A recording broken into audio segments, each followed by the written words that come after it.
Hello friends, कैसे हो आप सब। उम्मीद करती हूँ एकदम बढ़िया होगे। और यूपी पुलिस कांस्टेबल का एग्जाम जैसे कि आप लोगों को पता है स्टार्ट हो चुके हैं, चल रहे हैं। आज 8 जून है और फर्स्ट शिफ्ट का एग्जाम भी हो चुका है। तो आज हम बात करने वाले हैं कि 8 जून की फर्स्ट शिफ्ट में एग्जाम का लेवल कैसा आया। इस वीडियो के थ्रू हम इस एग्जाम को एनालिसिस करके ये देख पाएंगे कि आगे आने वाले एग्जाम्स में किसी का अगर 9 को है, 10 को है, तो वो कुछ उन टॉपिक्स को तैयार करके अपने एग्जाम्स में बेटर परफॉर्म कर सकता है।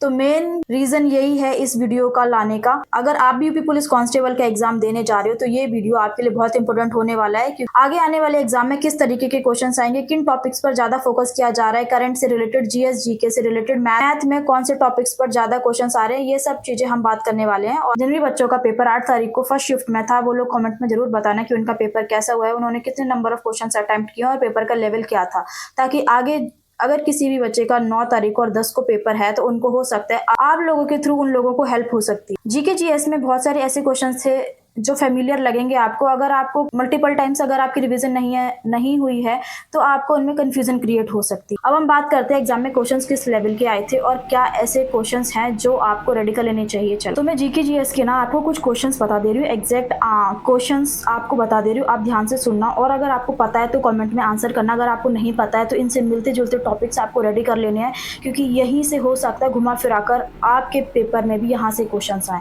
तो भाई जीके जीएस में ऐसा क्वेश्चन आया था, देखो। तो आप लोगों को पता है वाडा के बारे में, वाडा वर्ल्ड एंटी डोपिंग एजेंसी है, इसका हेडक्वार्टर पूछा है। दूसरा क्वेश्चन है कि जो उष्णकटिबंधीय चक्रवात नारेल आया था उसने किस देश को हिट किया था, मतलब कहां पर उसने तबाही मचाई थी। नेक्स्ट क्वेश्चन है, आई थिंक ये करंट का है, किस संस्थान ने वायुमंडलीय रडार संकेतों से वर्षा का पता लगाने वाली मशीन लर्निंग प्रौद्योगिकी के लिए पेटेंट हासिल किया है।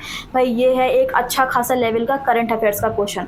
तो आप बताओ, इसके ऑप्शन हैं Cochin university of science and technology, IISc मतलब Indian institute of science, Anna university and Indian institute of technology Delhi. Next question है करंट से रिलेटेड है, भारत का कौन सा राज्य 2026 में 20 सिटीज टुवर्ड्स जीरो वेस्ट पहल में शामिल हुआ है। इसके ऑप्शन है आंध्रा, गोवा, केरल, तमिलनाडु। नेक्स्ट क्वेश्चन है विश्व खाद्य दिवस जो प्रति वर्ष 16 अक्टूबर को मनाया जाता है, डैश दिया है, इसके बारे में जागरूकता बढ़ाने के लिए समर्पित है। नेक्स्ट क्वेश्चन पूछा है अक्टूबर 2025 में जीएसटी परिषद द्वारा निर्धारित भारत में सबसे ऊंची जीएसटी स्लैब दर क्या थी। नेक्स्ट क्वेश्चन पूछा है बरुआ सागर झील उत्तर प्रदेश के किस जिले में है। नेक्स्ट क्वेश्चन है खेती निर्वाह से लेकर डैश प्रकार तक भिन्न रही है। नाट्यशास्त्र प्रदर्शन कला पर एक ग्रंथ डैश द्वारा लिखा गया है, मतलब नाट्यशास्त्र किसने लिखा है, भरत मुनि ने लिखा है, आप लोगों को पता है। नेक्स्ट क्वेश्चन पूछा है मार्च 2026 में पीपल्स रिपब्लिक ऑफ चाइना में भारत के राजदूत के रूप में किसे नियुक्त किया गया था। इनके नेक्स्ट क्वेश्चन है पद्म भूषण 2026 के कौन से प्राप्तकर्ता सार्वजनिक मामलों से जुड़े हैं और उत्तराखंड से संबंध रखते हैं। भाई करंट के क्वेश्चन तो तगड़े पूछ रहे हैं। नेक्स्ट क्वेश्चन पूछा है बुखारेस्ट की राजधानी क्या है, आप लोगों को पता है बुखारेस्ट की राजधानी क्या है। निम्नलिखित में से कौन सा क्षेत्र शांति स्वरूप भटनागर पुरस्कार के अंतर्गत आता है। नेक्स्ट क्वेश्चन पूछा प्रहार रणनीति का भारत में मुख्य उद्देश्य क्या सुनिश्चित करता है। नेक्स्ट क्वेश्चन पूछा CSIR की मिशन मोड पहल के अंतर्गत उड़ीसा के किस गांव को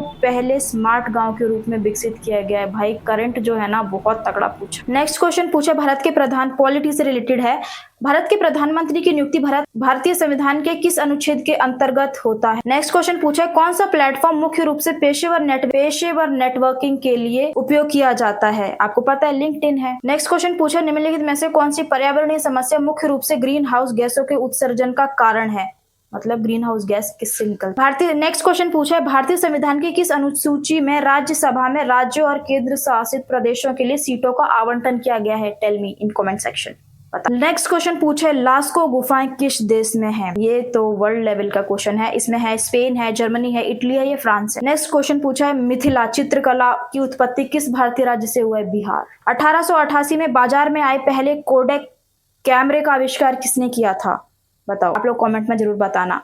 और अगर नहीं आते हैं तो इन्हें गूगल जरूर करना, हो सकता है इनसे रिलेटेड ही इर्द गिर्द आपके क्वेश्चंस एग्जैक्ट नहीं आएंगे। आई नो आपको भी पता है एग्जैक्ट बिल्कुल नहीं आएगा, बट अब जैसे कि इसने पूछा है मधुबनी चित्रकला, तो चित्रकला आप सारे राज्यों की पढ़ लो, हो सकता है सारी पेंटिंग्स आपको 10 मिनट लगेंगे पढ़ने में और इनसे अगर क्वेश्चन आ गया तो आपका फायदा है। नेक्स्ट आया 1888 में बाजार में आए पहले कोडेक कैमरे का आविष्कार किसने किया था। तो आप ना अब इस क्वेश्चन से हम क्या समझ सकते हैं, इस क्वेश्चन से हम समझ सकते हैं कि जितने भी आविष्कार किए रेडियो टेलीविजन किसने कब किसने किसका किया है, ये पढ़ लो। नेक्स्ट है कौन सा वैज्ञानिक सिद्धांत यह समझाता है कि कंपास की सुई उत्तर की ओर क्यों इशारा करती है।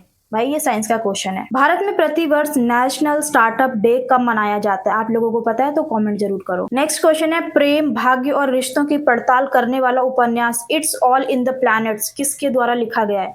नेक्स्ट क्वेश्चन है, भारत कौन सा भारतीय राज्य म्यांमार और भूटान के साथ सीमा साझा नहीं करता है? ये भारत और भारत के पड़ोसी देशों से आ गया, तो इससे हमें सीखना है, हम अपने भारत और भारत के पड़ोसी देशों के बारे में अच्छे से पढ़ लेना है और स्पेशली कौन सी सीमा किसको टच करती है। नेक्स्ट क्वेश्चन है, कौन सी पाणिनि प्रसिद्ध रचना है जो उन्होंने लिखी है? तो पौधे के हरे रंग के लिए कौन सा वर्णक जिम्मेदार है? साइंस का क्वेश्चन है। प्रशासनिक और राजस्व उद्देश्यों के लिए उत्तर प्रदेश के बलिया जिले में कितनी तहसीलें हैं? तो ये यूपी स्पेशल का क्वेश्चन और कितना डेप्थ में पूछा आप ये देख। नेक्स्ट क्वेश्चन है, प्लासी का युद्ध ईस्ट इंडिया कंपनी और निम्नलिखित में से किसके बीच लड़ा गया था? आप लोगों को पता है, ऑप्शन में है बंगाल का नवाब चंद्रगुप्त मौर्य, अलाउद्दीन खिलजी, हैदराबाद का नवाब।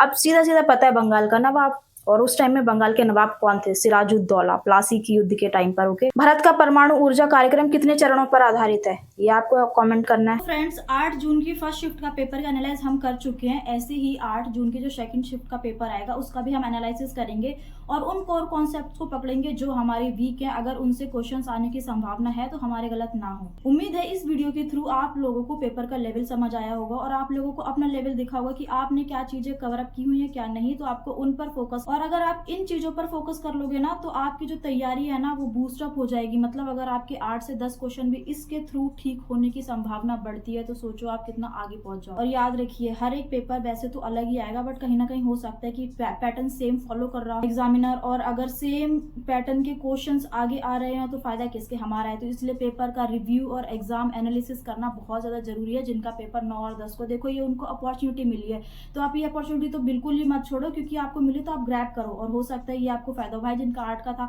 उनका तो हो ही गया है, बट उनके एग्जाम से हम क्या सीख सकते हैं? ठीक है, जो भी बच्चे आज एग्जाम देकर आए हैं वो कमेंट्स में अपना स्कोर प्लीज जरूर शेयर करना, ताकि ये पता चल सके कि आप लोगों ने कितने नंबर ऑफ क्वेश्चंस अटेम्प्ट किए हैं, आप लोगों को कैसा लगा एग्जाम का लेवल। तो चलो मिलेंगे एक और दमदार वीडियो के साथ, तब तक के लिए जय हिंद, जय